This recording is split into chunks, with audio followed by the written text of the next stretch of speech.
Welcome back, guys. Got shop tip of the day here.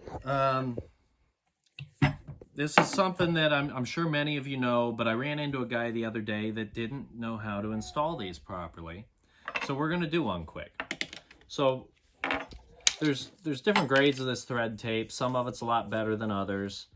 Always wrap, if you're looking at it with the threads up, it would be this direction. So clockwise, if you're looking at it with the threads up.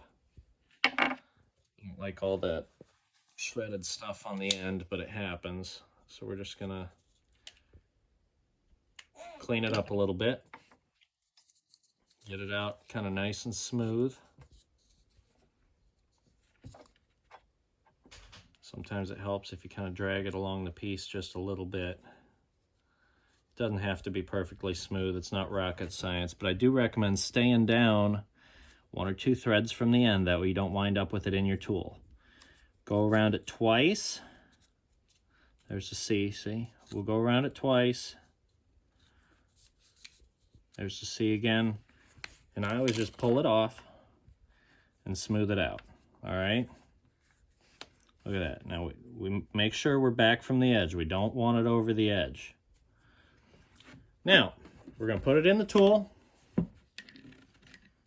And this could be a tire chuck. It could be an impact wrench. It doesn't matter. Blow gun, whatever. Run it up finger tight as you can get it by fingers. Now we take a supportive wrench, which we barely need, but we're going to use it because it's good shop practice. Supportive wrench, and we're just going to do